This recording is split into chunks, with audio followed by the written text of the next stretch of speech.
Be me, 22, about to graduate at the top of my class. The world is supposed to be my oyster or whatever that boomer saying is. I have a 5-year plan, a 10-year plan, and a vague but shiny vision for my life by 40. It involves a corner office, a killer apartment with a skyline view, and a wardrobe that costs more than my parents' first car. What it doesn't involve is a husband, a mortgage in the suburbs, or a minivan full of screaming kids. I saw what that life did to my mother. She had dreams once, an art degree she never used.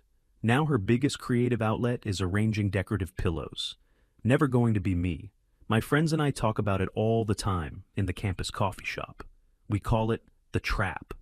The pressure to settle down, to pair up, to sacrifice your ambition for someone else's comfort. It's a system designed to keep women small. We'd see it everywhere.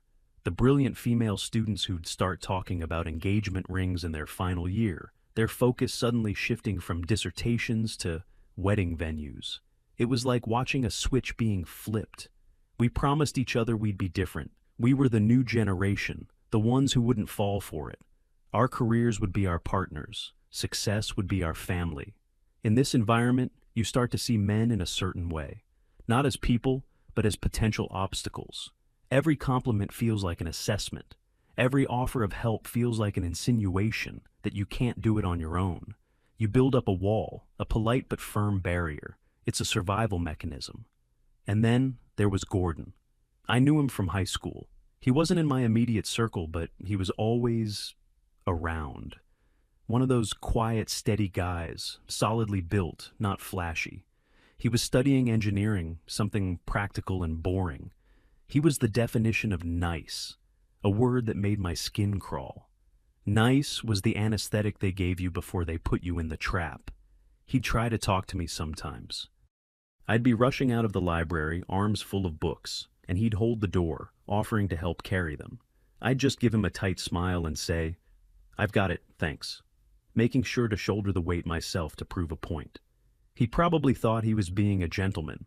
I saw it as a subtle power play, an assumption of my weakness. Another time, I was studying late and missed the last campus shuttle back to my dorm. It was a long walk, and it had started to rain. He was leaving the engineering lab and saw me standing under an awning. He had a car, a beat-up but reliable-looking sedan. He pulled up and offered me a ride. "It's no trouble, you'll get soaked." I remember looking at his car, then back at him. My brain just flashed through all the warnings, all the stories. I told him I preferred the walk. It wasn't even a conscious decision, more like a reflex. He just nodded, looking a little confused, and drove off. I walked home in the cold rain, feeling strangely victorious. I had protected my independence. My friends would have been proud. We shared stories like that, patting each other on the back for not caving to the patriarchy's little tests. The final semester was a blur of exams and job interviews. I landed a prestigious internship at a huge consulting firm in the city. The first step of my 5-year plan was right on schedule. The future felt electric, a straight shining line upwards. The graduation party was at some off-campus house. The whole senior class was there, celebrating the end of an era. I was in my element, surrounded by my friends, talking about our starting salaries and the cities we were moving to. Someone handed me a plastic cup of cheap sparkling wine for a toast. I remember getting up on a chair, feeling bold. I raised my cup and said something about how we were the women who were going to run the world. I made a joke about my only long-term commitment being to my student loans and my career. Said something about how a man should be a bonus, not a requirement. Everyone in my circle cheered. I felt like a queen. Later that night, I was standing by myself for a minute, and Gordon approached me. He looked different, not in a bad way. He was wearing a simple button-down shirt. He seemed more confident than I remembered. He wasn't awkward or shy. He just looked at me directly. He said he'd heard my toast, and while he didn't agree with all of it, he'd always admired my drive. Then he said it. "Sophia, we're both moving on from this chapter. Before we do, I just have to ask. Would you be willing to go out with me just once? A real date, dinner, conversation, no expectations." The whole world seemed to slow down. All my friends were watching. This was a public test of my principles. Saying yes would have been a betrayal of everything I'd just proclaimed. I looked him up and down. Gordon, the nice guy, the safe choice, the embodiment of the suburban trap I was so desperate to escape. I gave him the same smile I'd perfected over 4 years, polite but with a steel edge. Gordon, that's sweet of you to offer, I said, my voice just loud enough for others to hear. But I'm not looking for a relationship. I'm looking to build an empire. My 5-year plan is very demanding, and it really doesn't have room for distractions. The word distractions hung in the air.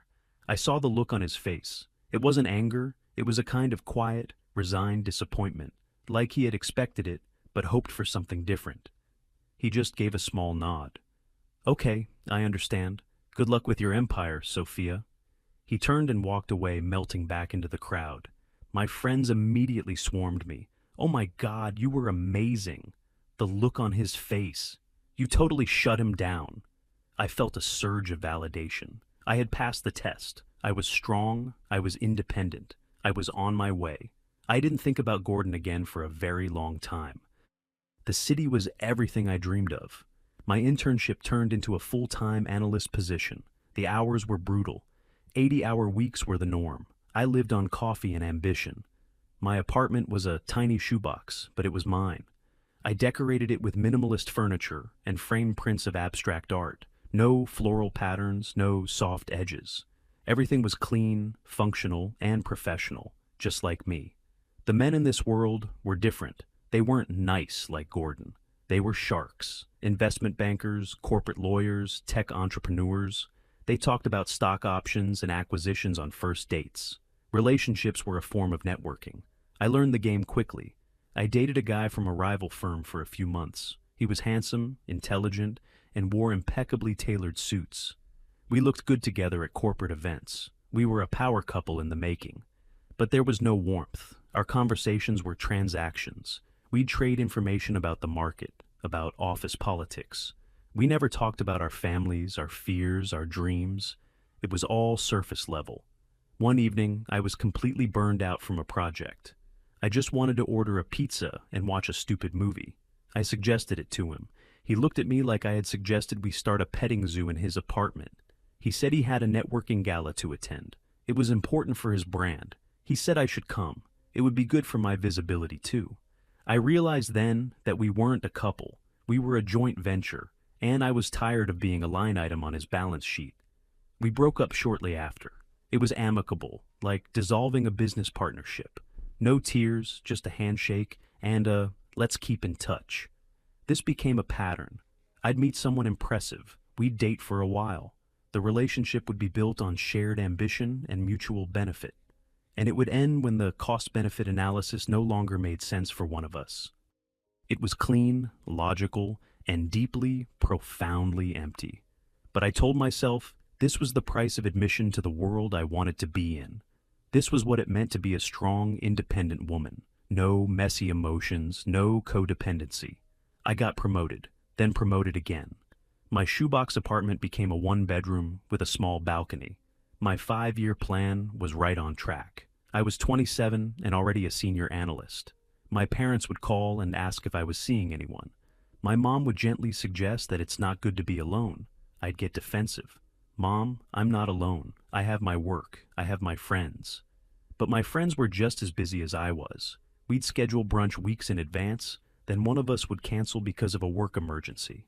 Our friendship was maintained through occasional likes on social media posts. One night, I couldn't sleep. I was scrolling through my phone, just aimlessly browsing. I don't know why, but I typed Gordon's name into the search bar. His profile popped up. It was public. The first photo I saw was of him and a woman. She was pretty, with a kind smile. They were standing on a hiking trail, squinting in the sun. They looked happy. Genuinely happy. I scrolled further. There were pictures of them with a group of friends having a barbecue, pictures of them fixing up an old house, a picture of a golden retriever puppy chewing on a shoe. It was all so normal. A part of my brain, the part I'd been trained to suppress, felt a strange pang. But the ambitious, logical part took over. This is fine for him, I thought. He's an engineer. This is the life he was built for. Simple, predictable, safe. I was different. I was destined for more. This quiet domestic life was a cage, and I was meant to fly. I closed the app and forced myself to focus on the presentation I had to give the next morning. I was now 32. I had made junior partner at my firm, a major achievement. My apartment now had that skyline view I'd always dreamed of. I was respected, feared even, by some of the younger analysts. I was known for being ruthless and efficient.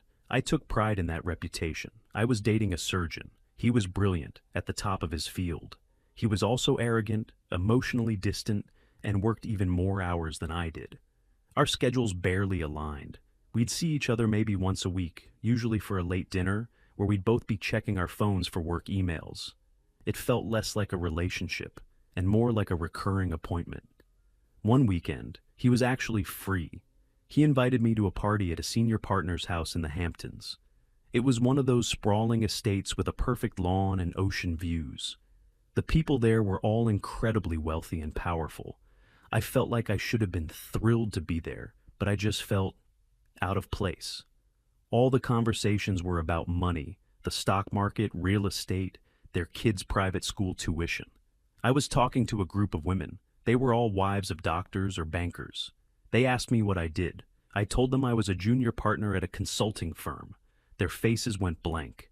One of them forced a smile and said, "Oh, that's nice. It must be so challenging." Then they immediately changed the subject to their upcoming trip to Aspen. I was an alien species to them. Later, I saw my surgeon boyfriend talking to another doctor and his wife. The wife was holding a baby. He was actually smiling, a real, genuine smile, as he played with the baby's hand. I had never seen him smile like that. On the car ride back to the city, I asked him if he ever wanted kids.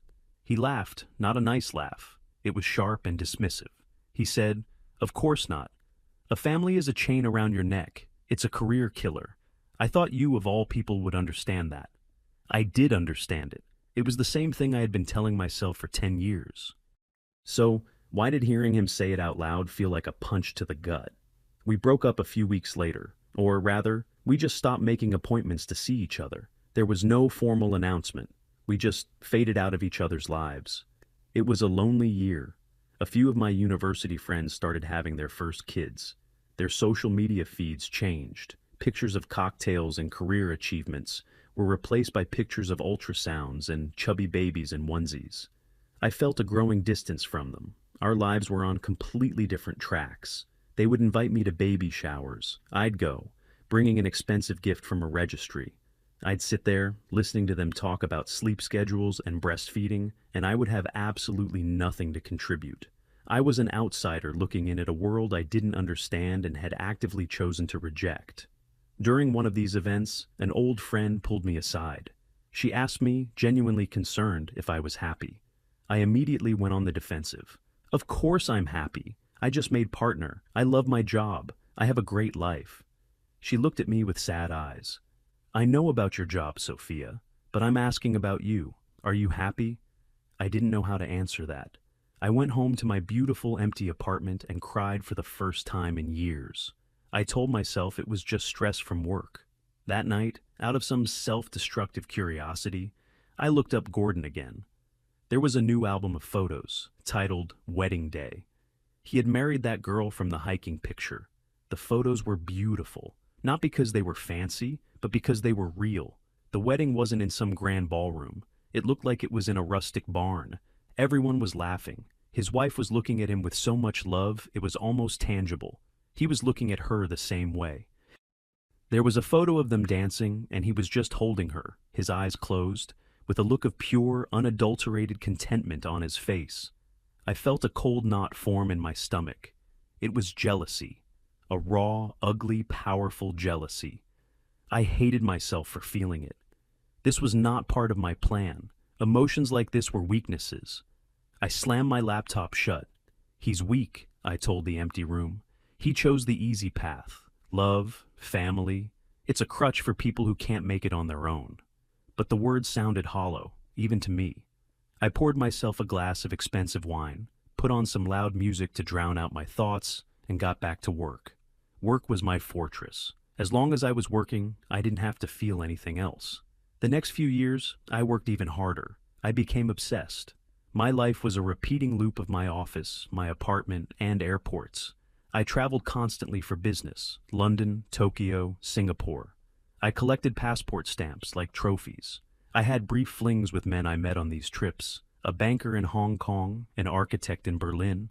They were temporary with clear expiration dates. It was safe. No chance of messy emotional attachments. I was 38. Most of my original university friends had 2 or 3 kids by now. Our group chat was dead. My parents had stopped asking about my love life. They just looked at me with a sort of worried pity when I'd visit for the holidays, which was rare. During one Christmas dinner, my younger brother announced that his girlfriend was pregnant. My whole family erupted in celebration. My mother cried happy tears. My dad hugged him, patting him on the back. I just sat there, smiling a fake smile, feeling like I was behind a glass wall, watching a happy family I wasn't really a part of. Later, my mom found me looking out the window. She put a hand on my shoulder. "It's not too late for you, you know," she said softly. I snapped. I turned on her, my voice sharp. "Too late for what, Mom? Too late to give up my entire life to raise a family in the suburbs? I've built something for myself. I'm successful. Isn't that enough?" Her face crumpled. "I just want you to be happy, Sophia." "I am happy," I insisted, my voice cracking. The fight cast a pall over the rest of the visit. I left early the next morning. On the flight back to the city, I stared out at the clouds and wondered when I had become so angry. I dove back into my work like a drowning person clinging to a raft. I was aiming for the next big promotion, senior partner, the top of the food chain. It was a brutal competition. I was up against 2 other partners, both men. I knew they saw me as a threat. They would have boys' club meetings after hours, making deals on the golf course. I saw their tactics as clear evidence of the toxic masculinity that still ran the corporate world. It made me fight harder. I outworked them. I was more prepared. I was smarter. I landed the firm's biggest client in a decade. It was a massive career-defining win. The promotion was practically guaranteed. I was 40 years old. I had finally reached the peak of the mountain I had been climbing for 2 decades. The firm threw a party to celebrate the new client. My boss, the CEO, made a speech and called me up to the front. He praised my dedication, my unflinching commitment, my willingness to sacrifice anything for the good of the firm. As everyone applauded, I stood there, holding a glass of champagne, smiling for the cameras. I should have felt ecstatic. Instead, I felt nothing, just a hollow, echoing silence in my chest. I scanned the crowd of my colleagues' faces. They were smiling, but their eyes were calculating. They were already thinking about how to leverage my success for their own gain. There was no real warmth. No one there truly cared about me. They cared about what I could do for them. I had become just like all the men I used to date. I was a transaction. I went home that night to my perfectly clean, perfectly silent penthouse apartment. The skyline view was breathtaking, a sea of glittering lights. I had made it. This was the vision. So why did it feel like I was standing at the edge of a cliff? The old habit kicked in, the self-destructive urge to look. I opened my laptop. I went to Gordon's profile. He had kids now, a boy and a girl. There was a picture of him in the backyard of that house he'd been fixing up years ago. He was on his hands and knees, pretending to be a horse, and his 2 little kids were on his back, laughing hysterically. His wife was in the background, watching them with a smile of pure joy on her face. The golden retriever was there, older now, sleeping in a patch of sun. It was a messy, chaotic, beautiful scene. It was a life, a real, tangible life, full of noise and love and connection. And I was here, in my sterile, silent box in the sky, with nothing but my ambition to keep me warm. The wall I had built around myself, brick by brick, for 20 years, finally began to crack. That image of Gordon and his family was burned into my mind. I spent the next few days in a fog. The senior partner promotion was officially announced. My picture was in the firm's internal newsletter. I received hundreds of congratulatory emails. Each one felt like a grain of sand being added to a pile on my chest. My bonus was astronomical. I bought a new car, a sleek, absurdly expensive sports car. I drove it out of the city one weekend, just to feel something. I drove fast, the engine roaring, but the emptiness just sat there in the passenger seat beside me. I told myself this was just a phase, post-achievement blues. It's a common psychological phenomenon. You work so hard for a goal, and when you reach it, you feel let down. I diagnosed myself like I was one of my clients. The solution was simple: find a new, bigger goal. But what was bigger than this? CEO? I didn't want the headaches. Starting my own firm? Too much risk. For the first time in my life, I looked at the path ahead, and it was just more of the same. More meetings, more flights, more soulless corporate battles. The shining line upwards had flattened out into a long, gray plateau. The loneliness started to get worse. It wasn't a passive feeling anymore. It was an active, gnawing presence. My apartment, once my sanctuary of success, started to feel like a prison. The silence was deafening. I started leaving the TV on all the time, just for the background noise. I tried to reconnect with some people from my past. I sent a message to one of my old university friends, the one who'd asked if I was happy. I suggested we get dinner, catch up properly. She agreed, but she could only do a 5:30 p.m. dinner on a Tuesday, and she had to be home by 7:30 for her kid's bedtime. The dinner was awkward. I tried to talk about my work, the huge client I landed. Her eyes glazed over. She talked about her son's soccer league and her daughter's ballet lessons. I had nothing to say. It felt like we were speaking two different languages. At one point, she showed me a picture of her kids on her phone. "They're my whole world," she said, with a simple, uncomplicated sincerity that I found both beautiful and infuriating. As she was leaving, she gave me a quick, pitying hug. "Take care of yourself, Sophia." It was clear we wouldn't be doing this again. I decided I needed to get back into dating, properly this time. Not the transient flings I had on business trips, but a real effort. I was 41 now. The dating landscape had changed. It was all apps. I created a profile. It was a humiliating experience, trying to distill my entire life and personality into a few carefully selected photos and a witty bio. I was honest, senior partner at a top firm, well-traveled, financially independent. I thought this would be impressive. I thought it would attract the high-caliber men I felt I deserved. I was wrong. The men my age, the successful ones, were all looking for women in their late 20s or early 30s. Their profiles would often explicitly say, "wants kids someday." My biological clock wasn't just ticking, the alarm had gone off and the battery had died years ago. I was filtered out before they even saw me. I got messages from men in their late 20s. They were fascinated by my success. They'd call me a girl boss and say it must be amazing to be so powerful. It became clear very quickly that they weren't interested in me as a person. They were interested in my lifestyle. They wanted a mentor, a benefactor, a sugar mama. One guy I went on a date with actually asked me for career advice for most of the dinner. Then there were the men who were just plain intimidated. We'd be having a decent conversation, and then they'd ask what I do. The moment I told them, I could see a switch flip behind their eyes. Their posture would change. They'd become deferential or defensive. One man literally said, "Wow, you must not have much time for a relationship." It wasn't a question, it was an accusation. A reason to disqualify me. Another one made a joke about who would wear the pants in the relationship. It was a classic sign of his insecurity, his feeling threatened by a woman who earned more than him. More toxic masculinity. The dates were a parade of disappointment. The shallow men who only wanted youth. The opportunistic men who only wanted my money. The insecure men who couldn't handle my success. After a few months of this, I deleted the apps. It was more draining and demoralizing than any corporate negotiation I'd ever been in. My analysis was simple. The system was broken. Modern dating was a wasteland for a woman like me. Society punishes successful women. It tells us to be strong and independent, but when we are, it leaves us with no viable partners. Men say they want a strong woman, but their egos can't actually handle one. This conclusion was comforting. It wasn't my fault. It was society's fault. It was men's fault.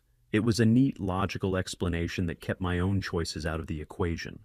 Work became more stressful. The pressure of being a senior partner was immense. I was managing a huge team, responsible for millions of dollars in revenue. Everyone wanted a piece of me. Everyone had a problem they needed me to solve. I was constantly putting out fires, managing egos, playing politics. It was exhausting. One afternoon, I was in a high-stakes meeting with a client. I stood up to present, and suddenly the room started to spin. A cold sweat broke out on my forehead. My heart started pounding in my chest, a frantic, irregular rhythm. I couldn't breathe. It felt like an invisible band was tightening around my lungs. I gripped the edge of the table, trying to steady myself. My vision started to go blurry at the edges. I mumbled an apology, something about needing a moment, and stumbled out of the conference room. I made it to the restroom and collapsed against the cool tile wall, gasping for air. I honestly thought I was having a heart attack. I was 42 years old, and I was going to die alone in an office bathroom on a Tuesday. The episode eventually passed. I was left shaky and terrified. My assistant found me and, seeing the state I was in, insisted on calling a car to take me home. The next day I went to a doctor. I sat there in a paper gown while he ran a series of tests. EKG, blood work, the whole 9 yards. I was expecting a terrible diagnosis. He came back into the room, looked at my chart, and then looked at me over his glasses. He told me my heart was fine. Physically, I was in excellent health for my age. He said what I had experienced was a classic severe panic attack, brought on by extreme stress and chronic exhaustion. He asked me about my work-life balance. I almost laughed. What life?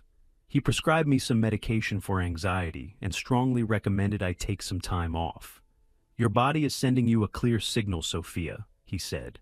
If you don't listen to it, it will find a way to make you listen. Taking time off was unthinkable. My entire identity was wrapped up in my job, but the fear of another attack was real. So I did something I hadn't done in over 15 years. I took a 2-week vacation. I didn't know where to go. All the exotic places I used to visit for work just seemed empty. I ended up booking a quiet rental house on the coast, a few hours from the city. I brought 3 books on business strategy and my laptop. The first few days were torture. I couldn't relax. I checked my work email every 5 minutes. My mind was racing. The silence of the house was even worse than the silence of my apartment. Here, it was accompanied by the mocking sound of waves crashing on the shore. I tried to read my business books, but the words just swam in front of my eyes. They felt meaningless. On the 5th day, I left my laptop in the house and went for a long walk on the beach. The beach was mostly empty, just a few families, their kids chasing seagulls. I watched a father teaching his young son how to fly a kite. The kite would catch the wind, soar for a moment, and then crash into the sand. The little boy would get frustrated, but the father would just patiently untangle the string, show him how to hold it again, and help him launch it back into the air. There was such an easy, unforced tenderness between them. I stood there watching them for a long time, feeling a profound ache in my chest. It was a feeling I couldn't name.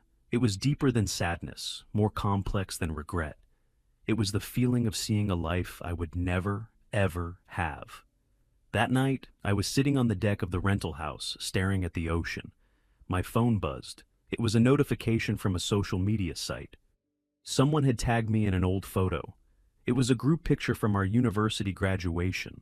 There I was, 22 years old, beaming, holding my diploma like a weapon. My whole group of feminist friends was around me. We all looked so certain, so full of righteous fire. And just at the edge of the frame, partially cut off, you could see Gordon. He wasn't looking at the camera. He was looking at me. And the expression on his face, it wasn't just a crush, it was admiration. It was a genuine, open-hearted hope. It was the look of a man who saw something in me that I hadn't even seen in myself. And I had looked at him and seen nothing but an obstacle, a distraction. I stared at that photo for a solid hour.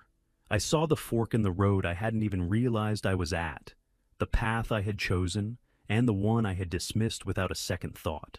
My 2-week vacation ended. I went back to work. I tried to implement the doctor's advice. I started leaving the office at 7 p.m. instead of 10. I didn't check emails on the weekend. My colleagues noticed. "Everything okay, Sophia? You seem off," one of my partners said. The implication was clear. I was losing my edge. I had built my reputation on being the person who was always on, always available. By setting boundaries, I was violating the unwritten terms of my own success. I felt trapped. The work was killing me, but backing away from it felt like admitting defeat. My 43rd and 44th birthdays came and went. I spent them both alone. On my 44th, I treated myself to dinner at one of the most exclusive restaurants in the city. I sat at a table for one, surrounded by happy couples and celebrating families. I ate my perfectly cooked, ridiculously expensive meal, and it tasted like ash.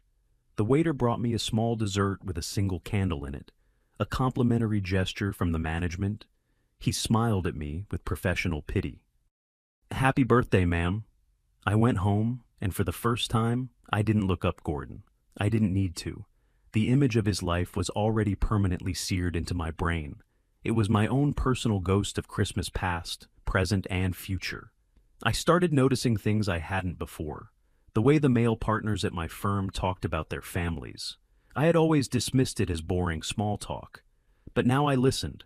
They'd complain about being tired because their kid was sick all night, but there was an undercurrent of pride in their voice. They'd show off pictures of their kids' school projects. They'd talk about coaching Little League. They had this whole other life, this whole other identity outside of the office. When they went home, they were husbands. They were fathers. When I went home, I was just a senior partner who wasn't at the office. I had always seen the world through the lens of gender inequality, how women had to sacrifice family for a career, while men could have both. I saw myself as a victim of that system. But sitting in my quiet apartment, another lonely Friday night stretching out before me, a new terrifying thought began to take shape. What if the system wasn't the only thing to blame? What if I had made a choice, a clear, conscious choice, back at that graduation party? I had chosen the empire over the connection, the corner office over the chance at a shared life. I had looked at a good, kind man who offered me genuine affection, and I had publicly humiliated him to score points with my friends and prove my ideological purity. The memory, which I had suppressed for years, came back with stunning clarity. The look on his face, the quiet dignity with which he walked away. He hadn't argued, he hadn't begged. He had just accepted my decision and moved on with his life. And he had built his own empire, a small, quiet empire of love and family and happiness. While I was sitting in the cold, empty throne room of mine, the anxiety started to come back, a low hum beneath the surface of my daily life. I was losing my grip. The neat, logical narratives I had constructed to explain my life were falling apart. My work performance started to suffer. I made a few small mistakes, missed a deadline, things I would have never done before. The other partners noticed. The sharks were circling. They could smell blood in the water. My position, which had once felt so secure, now felt precarious. I had nothing to fall back on, no husband or family to come home to and say, I had a terrible day. No deep friendships to lean on. My friends were professional contacts. I had systematically cut every wire of my personal support system, believing it was a weakness. Now I was a tightrope walker, 45 years old, with no safety net, and the rope was starting to fray. The end was coming. I didn't know how or when, but I could feel it. A storm was gathering on the horizon of my life, and I was standing all alone in an open field. The final piece that pushed me over the edge was something small, almost insignificant. It was a work thing, a new project, a huge multi-year project that I had been championing. The next big mountain to climb. It required building a new team from scratch. I was in a meeting with the CEO and the other senior partners, discussing the leadership for this new venture. I naturally assumed it would be me. It was my baby. The CEO cleared his throat. He said that while I had done the foundational work, the board felt the project needed a leader who could commit for the long haul, at least the next 10 years. Then he looked at me, with that same professional pity as the waiter. He said they had decided to give the project to a younger partner, a man in his late 30s, a man who had a wife and kids, a man who was seen as stable and invested in the future. I was being sidelined, put out to pasture.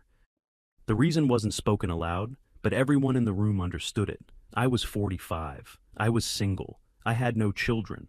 In the ruthless calculus of the corporate world, I had no legacy. No reason to be stable. I was seen as a flight risk, a lone wolf who might just cash out and disappear. The very independence I had cultivated my entire life was now being used as a weapon against me. I sat there in that meeting, my face a perfect impassive mask. I nodded. I said I understood the board's decision. I offered my full support to the new project lead. I played the part of the good corporate soldier, but inside, something shattered. The last pillar holding up my entire identity had just been kicked out from under me. My career, my work, the one thing I had sacrificed everything for.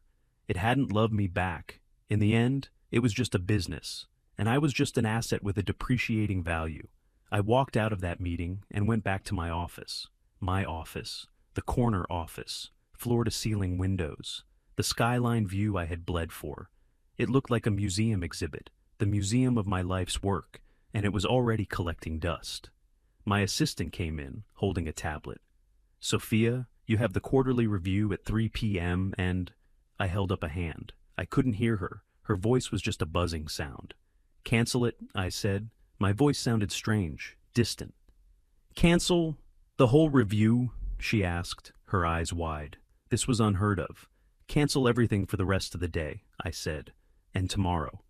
I didn't wait for her response. I grabbed my purse and my coat. I walked past her, out of my office, through the bullpen where all the junior analysts were hunched over their desks. I didn't say a word to anyone.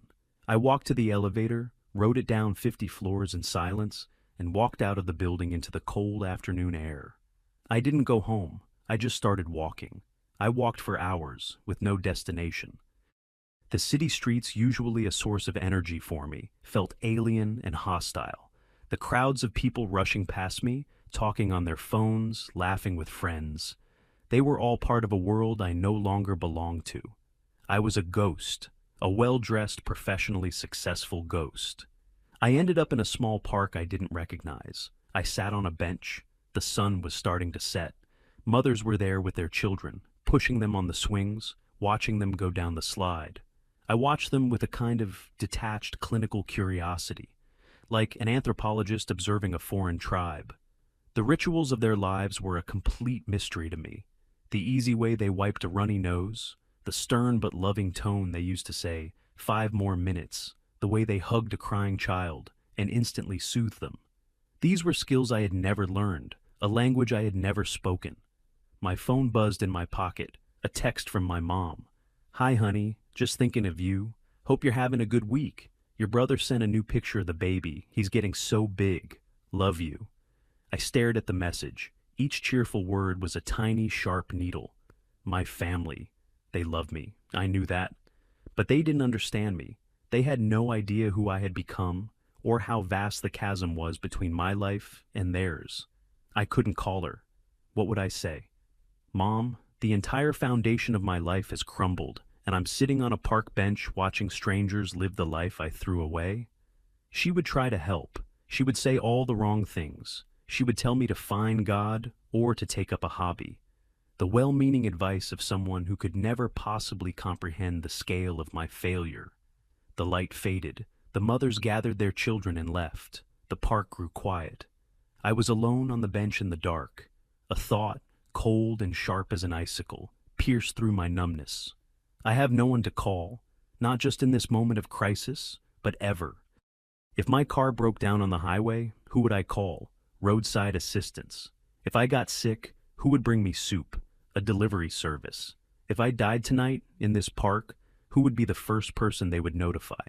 Probably my assistant at work. She was listed as my emergency contact. The full crushing weight of my isolation finally landed on me. It wasn't an intellectual concept anymore. It wasn't a philosophical price of success.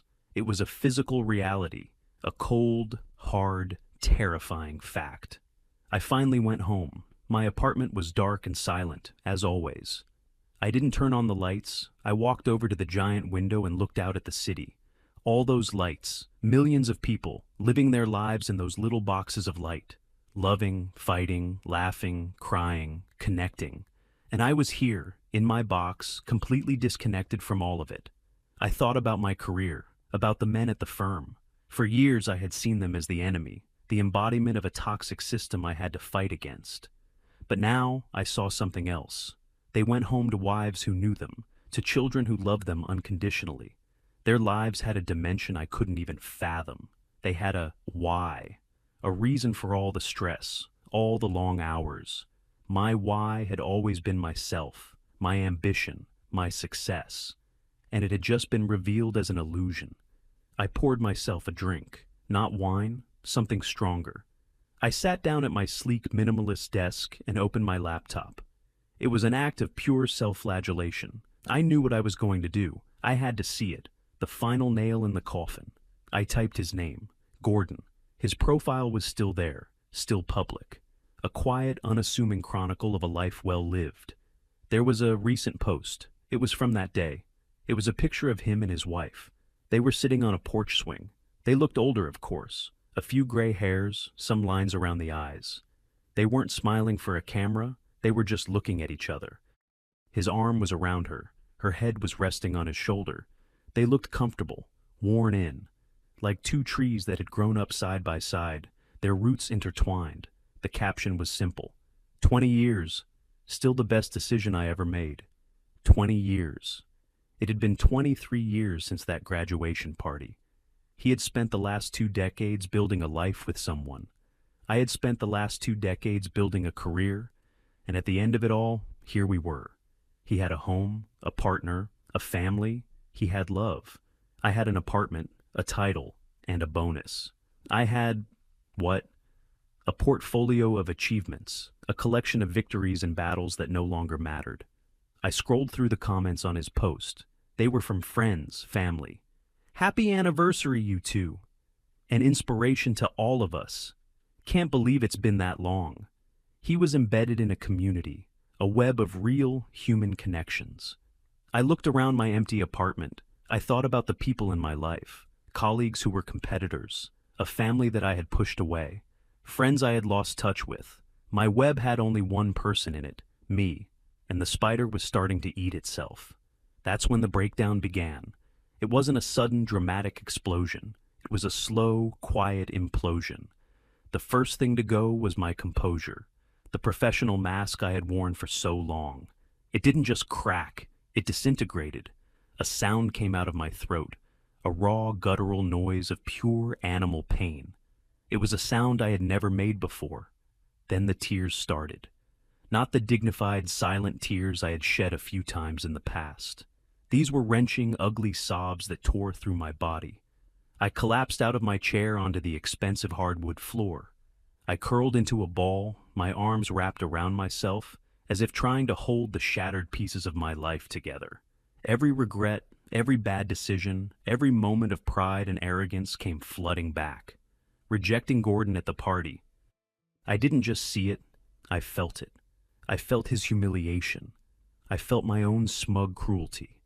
My dismissive attitude towards my friends when they started their families, the jealousy I had masked with scorn, the way I spoke to my mother, the pain I had caused her because I was too proud to admit my own loneliness. Every relationship I had treated like a business transaction, every person I had used and discarded on my climb to the top.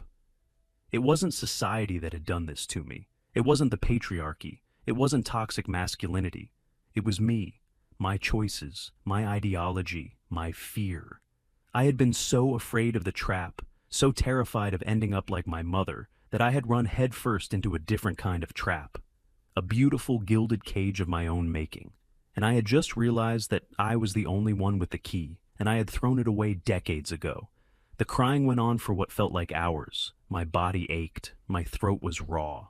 I lay there on the floor, in the dark, in my ridiculously expensive and empty home. I thought about the future, more years of this, the loneliness stretching out into infinity, holidays spent alone, growing old alone, getting sick alone, dying alone. My legacy wouldn't be the clients I landed or the deals I closed. My legacy would be this echoing silence. My phone, lying on the floor a few feet away, buzzed again. I crawled over to it. It was a work email from my assistant. Sophia, just a reminder about the 8 a.m. leadership breakfast tomorrow. They need the final numbers for the quarterly report. Please advise. I stared at the screen. The leadership breakfast, the quarterly report, the numbers. It was a message from a different planet, a world that I no longer had any connection to. It was all so meaningless. A wave of hysteria washed over me. I started to laugh. It was a wild, unhinged sound, the laughter of someone who has lost everything and just realized it was all a joke. I was laughing at the sheer cosmic irony of it all.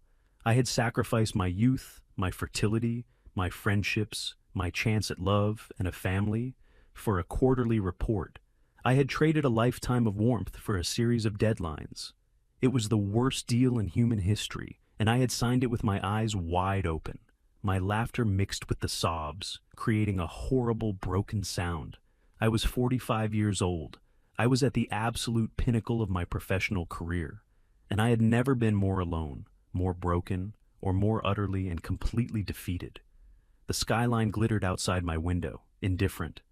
The city hummed with the sound of millions of lives being lived, and in my corner office in the sky, I lay on the floor and wept for the life I could have had, and the woman I could have been. The empire was built, and its queen was left with nothing but the dust of her throne,